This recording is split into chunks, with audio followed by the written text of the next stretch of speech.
Into the north window of my chamber glows the pole star with uncanny light.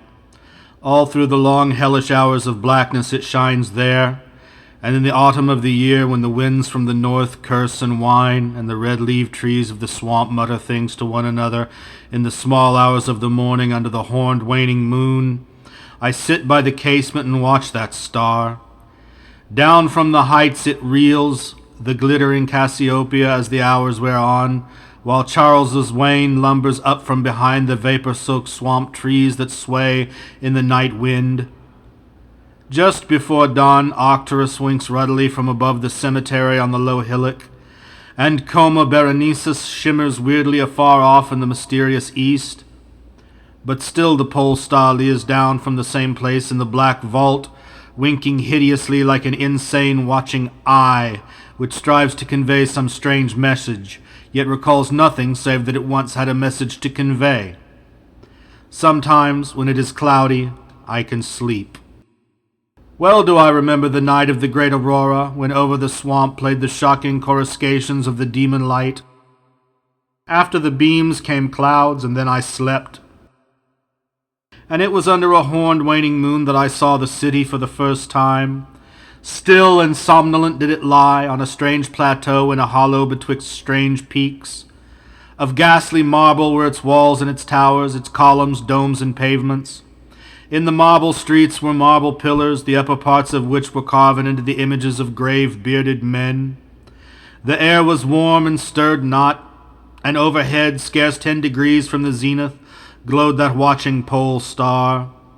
Long did I gaze on the city, but the day came not. When the red Aldebaran, which blinked low in the sky but never set, had crawled a quarter of the way around the horizon, I saw light and motion in the houses and the streets. Forms strangely robed, but at once noble and familiar, walked abroad, and under the horned waning moon men talked wisdom in a tongue which I understood, though it was unlike any language I had ever known. And when the red Aldebaran had crawled more than halfway around the horizon, there were again darkness and silence. When I awaked, I was not as I had been. Upon my memory was graven the vision of the city, and within my soul had arisen another and vaguer recollection, of whose nature I was not then certain. Thereafter, on the cloudy nights when I could sleep, I saw the city often, sometimes under that horned waning moon, and sometimes under the hot yellow rays of a sun which did not set, but which wheeled low around the horizon, and on the clear nights the pole star leered as never before. Gradually I came to wonder what might be my place in that city on the strange plateau betwixt strange peaks. At first content to view the scene as an all-observant uncorporeal presence, I now desired to define my relation to it, and to speak my mind amongst the grave men who conversed each day in the public squares. I said to myself, this is no dream, for by what means can I prove the greater reality of that other life in the house of stone and brick south of the sinister swamp, and the cemetery on the low hillock, where the pole star peers into my north window each night? One night, as I listened to the discourse in the large square containing many statues, I felt a change, and perceived that I had at last a bodily form. Nor was I a stranger in the streets of Olatho, which lies on the plateau of Sarcas, betwixt the peaks Noton and Cataphonec. It was my friend Alos who spoke, and his speech was one that pleased my soul, for it was the speech of a true man and patriot. That night had the news come of Dacos' fall, and of the advance of the Inutos, squat, hellish, yellow fiends who 5 years ago had appeared out of the unknown west to ravage the confines of our kingdom, and finally to besiege our towns. Having taken the fortified places at the foot of the mountains, their way now lay open to the plateau, unless every citizen could resist with the strength of 10 men. For the squat creatures were mighty in the arts of war, and knew not the scruples of honor which held back our tall, grey-eyed men of Lomar from ruthless conquest. Alos, my friend, was commander of all the forces on the plateau, and in him lay the last hope of our country. On this occasion he spoke of the perils to be faced, and exhorted the men of Olatho, bravest of the Lomarians, to sustain the traditions of their ancestors, who, when forced to move southward from Zobna before the advance of the great ice sheet, even as our descendants must some day flee from the land of Lomar, valiantly and victoriously swept aside the hairy, long-armed cannibal Nofkas that stood in their way. To me Alos denied a warrior's part, for I was feeble and given to strange faintings when subjected to stress and hardships. But my eyes were the keenest in the city, despite the long hours I gave each day to the study of the narcotic manuscripts and the wisdom of the Zobnarian fathers. So my friend, desiring not to doom me to inaction, rewarded me with that duty which was second to nothing in importance. To the watchtower of Thapden he sent me, there to serve as the eyes of our army. Should the Inutos attempt to gain the citadel by the narrow pass behind the peak Notan, and thereby surprise the garrison, I was to give the signal of fire which would warn the waiting soldiers and save the town from immediate disaster. Alone I mounted the tower, for every man of stout body was needed in the passes below. My brain was sore dazed with excitement and fatigue, for I had not slept in many days.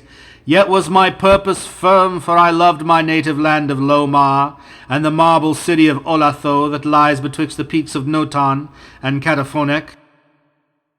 But as I stood in the tower's topmost chamber, I beheld the horned waning moon, red and sinister, quivering through the vapors that hovered over the distant valley of Banoff, and through an opening in the roof glittered the pale pole star, fluttering as if alive and leering like a fiend and tempter. Methought its spirit whispered evil counsel, soothing me to traitorous somnolence with a damnable, rhythmical promise which it repeated over and over. Slumber, watcher, till the spheres, 26,000 years, have revolved, and I return to the spot where now I burn. Other stars anon shall rise to the axis of the skies. Stars that soothe and stars that bless with a sweet forgetfulness.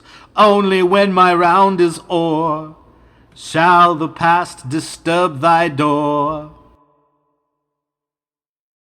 Vainly did I struggle with my drowsiness, seeking to connect these strange words with some lore of the skies which I had learnt from the narcotic manuscripts. My head, heavy and reeling, drooped to my breast, and when next I looked up it was in a dream, with the pole star grinning at me through a window from over the horrible, swaying trees of a dream swamp. And I am still dreaming. In my shame and despair I sometimes scream frantically, begging the dream creatures around me to waken me ere the Inutos steal up the pass behind the peak Notan and take the citadel by surprise. But these creatures are demons, for they laugh at me and tell me I am not dreaming. They mock me whilst I sleep, and whilst the squat yellow foe may be creeping silently upon us.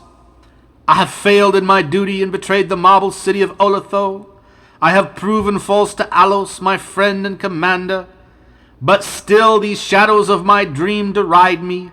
They say there is no land of Lomar, save in my nocturnal imaginings, that in those realms where the pole star shines high and red Aldebaran crawls low around the horizon, there has been naught save ice and snow for thousands of years, and never a man save squat yellow creatures blighted by the cold, whom they call Esquimar.